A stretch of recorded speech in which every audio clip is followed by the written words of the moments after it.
Hello, once more, and welcome back to my channel back here on YouTube for my week 2 NFL prediction videos here for the 2023 season as we get into today's week 2 prediction video for 7 great games coming up this weekend. Hopefully, for me, 0-7, my worst record to start an NFL prediction season.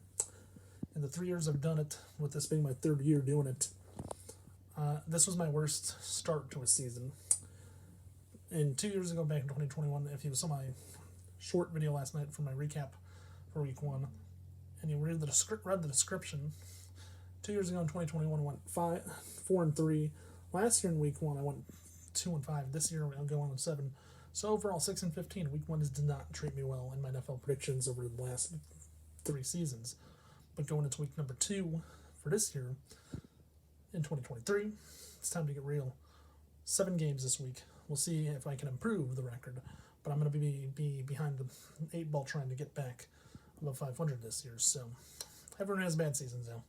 Let's continue and make it a good one though with week 2 the rest of the way. With that being said, week 2's NFL predictions start now. Start with that. As we get into week 2's NFL prediction video, we have the first matchup being the Vikings and the Eagles, Thursday Night Football in Philadelphia. The defending NFC champions coming off the win in New England against the Patriots, looking to start their year against the Vikings. A win at home against the Vikings, who are 0-1. The Vikings got upset by the Buccaneers and Baker Mayfield last week in Minneapolis. Some questions in this game, surrounding this game, are, will Kirk Cousins be able to find receivers this year? Because he did lose Dalvin Cook, one of his main run backs, to the Jets, unfortunately. And the Vikings, that's one of the losses they had this year. For the Eagles, on their side, Jalen Hurts coming in with a great team, looking to come back. I think, like I said in the preseason predictions, I think the Eagles are going to be one of those teams this year that can win the NFC again. I'm going to take the Eagles to start this week to go 2-0 in the predictions with getting a win on Thursday night football coming up. So taking the Eagles in week 2 at home for Thursday night. Moving on to our second game of the week. Coming up on Sunday afternoon. Kansas City Chiefs and Patrick Mahomes going to the Jacksonville against Trevor Lawrence and the Jaguars. Again, this is another game of those. Jaguars come in. Jacksonville Jaguars, Trevor Lawrence, a team against the Kansas City Chiefs and Patrick Mahomes. This is a rematch of the divisional round last year that happened in Kansas City. Juwan Taylor now with the Chiefs, who was offensive lineman for Trevor Lawrence. And the Jaguars coming in this matchup, playing at home this week. Trevor Lawrence and Travis Etienne and all the weapons the Jaguars have. Jaguars, I think, like I said a few weeks ago in the predictions preseason, will be one of those teams that will have a good year and make it back to postseason as a number 4 seed, most likely. Jaguars won 31-21 against the Colts last week and started 1-0. On the other side for Kansas City Chiefs and Patrick Mahomes, Chiefs did get the news yesterday. Christian Jones is coming back on a new 1-year extension for this year alone, which means he'll be a free agent next year, going into the year. And so Chris Jones and Nick Bolton, the two-headed monster on defense, should help the Chiefs out this week going forward the rest of the year. Unfortunately, Patrick Mahomes, one thing I saw him do last week in the game last Thursday was, which I've never seen him do while watching a Chiefs game on TV, is he threw a pick 6 to the lines. Rookie, one of the lines, rookie's branch. And unfortunately, that Lions won that game 21-20. Here's my thought. My concern is if Travis Kelce's not healthy this week, you're going to have the bad wide receiver core with Kadarius Toney, who dropped like 4 catches, and Sky Moore and the rest of the Chiefs' offense not doing well. The Chiefs, I think, are going to need to get their wide receivers in tune if Travis Kelce misses this week. Unfortunately, if he does, I'm going to give the Jaguars the win there. But I will give the Jaguars the win this week because I'm concerned about Kansas City and Travis Kelce's health for this week. If he starts missing games, the losses are going to pile up in Kansas City. But after the Jets last night lost Aaron Rodgers, Chiefs fan can breathe a sigh of relief about the Jets now and having Zach Wilson, which we'll talk about shortly. So I'm going to take Jacksonville because I'm concerned about the Travis Kelce's injury with this game. So I'm taking Jaguars in week 2. Moving on to our next matchup in Detroit. The Lions, the team in the NFC North that wants to be. They want to be a mainstay in the NFC North and make it to the postseason. They're playing the Seahawks and Geno Smith. Now, the one storyline I heard last week watching the Lions and Chiefs play was that this is the first year where season tickets for the Lions are all sold out, and they have a season ticket waiting list. The Lions, though, are going to be one of those teams, I think, this year, which are going to be pretty good with Jared Goff. And looking into it, the Seahawks coming off a loss 30-13 to the Rams. Going to Detroit on the road. First East Coast matchup for the year for a team from the West Coast. And teams that have to travel from west to east or from east to west will have issues doing that. Unfortunately, I think Jared Goff and the Lions are just too good. They look great on paper. The defense, Aiden Hutchinson, the top defensive lineman for the Lions, looked brilliant in the win last week against Kansas City Chiefs, made some great plays. And I think the Seahawks, the question is about Geno Smith and the running back group and the receivers. I don't know much about Seahawks after losing 30-13. The Lions, I've seen them once win a game. And unfortunately, I'm taking the Lions to go 2-0, surprisingly, to get a 2-0 start. Sticking with the home team so far in week 2. As we move on to our next matchup on Sunday in Tampa Bay between Baker Mayfield and the Buccaneers and Justin Fields and the Chicago Bears. Now, this matchup coming in, Baker Mayfield got a big win in Minnesota. Justin Fields and the Bears, there is some questions concerning DJ Moore, mostly wide receiver, that they traded for from Carolina. The question is, how's he going to look? And I think DJ Moore coming into the Bears after 1 week. The question is, can he be the target you throw to? Because Chase Claypool's not that guy for the Bears. DJ Moore needs to be that guy. Justin Fields, Khalil Herbert, the main running back. But he also has Donta Foreman, who came in the offseason a free agent to the Bears, who can also carry the ball. For the Buccaneers, you have Baker Mayfield, Mike Evans, Chris Godwin, of course, and more.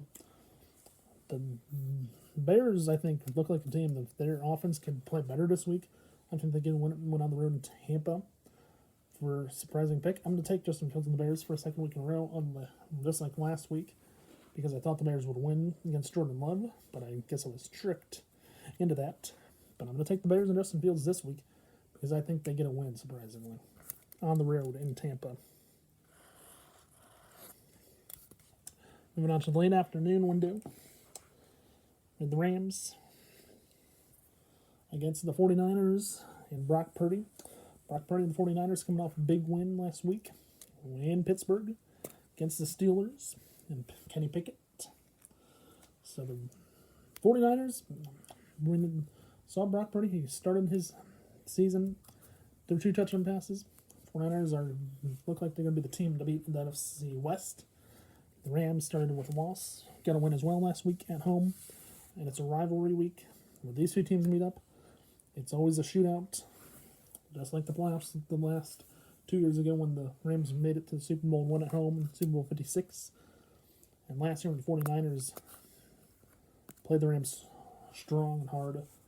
This matchup's going to be one of those matchups which whoever has the ball last is going to win the game. But I will point this out. The 49ers are going to be the team to beat in the NFC West this year. I think with Brock Purdy, he's the first. I saw the stat. He's won his first 6 career starts as a starting quarterback, and I think he continues that. I think he gets his 7th win as a starter coming up this weekend against the Rams on the road in a hostile environment. I don't know if he's played yet there in LA as a starter, but I'm taking the 49ers on the road this week, and I'm picking them to win on Sunday afternoon against the Rams and Matthew Stafford. Which moves us on to our last game of the Sunday afternoon slate. So I'm not predicting the Sunday night game yet this week, if you know. The next matchup, Dallas Cowboys, Dak Prescott going up against the Jets and Zach Wilson. This would have been Dak Prescott and Aaron Rodgers matchup we've seen before with the Packers and Cowboys. But as everyone knows, Aaron Rodgers got hurt after 4 snaps, has a torn Achilles, he's done for the year. And it's Zach Wilson and the Jets against Dak Prescott. 2 teams that won in MetLife Stadium this week. Last night, the Jets winning 22-16, and the night before that, the Cowboys won 40-0 against the Giants. Now, I'll say this: without Aaron Rodgers, the Jets are going to have to start Zach Wilson, their backup. I was all expecting when I saw this matchup, and I put it down last night in my predictions to make this game a pick. To pick this game, I was thinking, I saw the Jets win last night, 22-16. They won in overtime on a punt return for a touchdown. And I thought to myself, okay, this would be an interesting matchup to pick, no matter what. Even if Aaron Rodgers is out hurt for the season. Zach Wilson against Dak Prescott. Here's the question, though. Zach Wilson, some concerns about him playing off as a starting quarterback for the Jets is this. Nathaniel Hackett's offensive coordinator, who was the head coach in Denver last year, got fired and came to New York. That's why Aaron Rodgers came. Zach Wilson has not played under his system as a quarterback, and now will have to. For the Cowboys on their side, they know their defense will be swarming Zach Wilson and the Jets' offense because the Jets have have Zach Wilson now starting, and so the Cowboys are probably thinking last night, oh, we're going to have to prepare for Aaron Rodgers this week, and after last night, now they don't. I'm going to take the Cowboys because of that, because of Aaron Rodgers' injury. Taking the Cowboys at home in the late game on Sunday afternoon. Which moves us on to our Monday night game. One of 2 Monday night games coming up this week. This is the second one that's on ESPN, one of the main ones. The Pittsburgh Steelers and Kenny Pickett against the Cleveland Browns and Deshaun Watson. Now, you're probably thinking, I picked the Bengals as to be the number 1 seed in the AFC this year. And it said the Browns, they just tore the Cincinnati Bengals apart 27-3. And now it's Deshaun Watson and the Browns going into Pittsburgh against Kenny Pickett and the Steelers, who lost to the 49ers big time. And one of the stats I saw a picture of, the Steelers had 1 yard, while the 49ers had 199 at one point over the weekend. And this is going to be a matchup to look at because the Browns, they're now a team with Deshaun Watson, is he really back? Because where he was when he was with the Texans and making the playoffs and winning games, I'm not sure yet. He might be. But I think the Browns going on the road this week. It's going to be It's a rivalry game on Monday Night Football. I'm going to pick Kenny Pickett and the Steelers, surprisingly, to get the win at home. And I think T.J. Watt for the Steelers on defense will have at least 2 sacks this week. So I'm taking the Steelers at home against the Browns. These 2 teams met the last few years. It's been a back and forth. Both teams have won games at home. So they split the home and home each year. The home team will win each matchup. I'm sticking with the home team this week in this rivalry. With that being said, that is my Week 2 NFL predictions. Go through the recap real quick one more time. Who we're picking. First off, starting on Thursday Night Football in 2 days from now, taking Jalen Hurts and the Eagles over the Vikings and Kirk Cousins at home. From there, going down to Jacksonville on Sunday afternoon, taking the Jaguars and Trevor Lawrence over Patrick Mahomes and the Kansas City Chiefs. Only if Travis Kelce's not playing, and I'm concerned about Travis Kelce not playing this week, so I'm taking the Jaguars. From there, I'm going to Detroit, where Jared Goff and the Lions, I think, will get a win against Geno Smith and the Seahawks, and the Seahawks will drop to 2. From there, we're going down to Tampa Bay. Baker Mayfield and the Buccaneers going against Justin Fields and the Bears. I'm taking the Bears and Justin Fields to get a road win this week to start 1-1. From there, I'm going to LA with the Rams and Matthew Stafford, who are 1-0 against the 49ers, and Brock Purdy, who are 1-0. I'm picking the 49ers, the team to beat the NFC West, over the Rams and Matthew Stafford. From there, on Sunday afternoon, I'm going down to Dallas. For the Jets and Cowboys, I'm taking Dak Prescott and the Cowboys' offense and defense. Taking the Cowboys to beat the Jets and Zach Wilson, who is now the starting quarterback with Aaron Rodgers' injury last night. From there, I'm going to Monday Night Football with the Steelers and the Browns. Taking Kenny Pickett and the Steelers and picking T.J. Watt of the defense to get 2 sacks over the Browns and Deshaun Watson for winning Week 2. That being said, that is my NFL predictions. If you liked today's video, you know what to do. You can remember to watch, like, subscribe. Don't forget to tell your friends to do the same if they've not done so yet already. Also, don't forget to hit that notification button below so you know when I upload a new video. And with that being said, please also comment below who your favorite team is playing and if you think they're going to win this week. With that being said, have a nice day, stay safe, and peace out. And I'll see you right back here with my Week 3 NFL predictions next Tuesday. Have a nice day, stay safe, and peace out. I'll see you next Tuesday, everyone. Bye for now.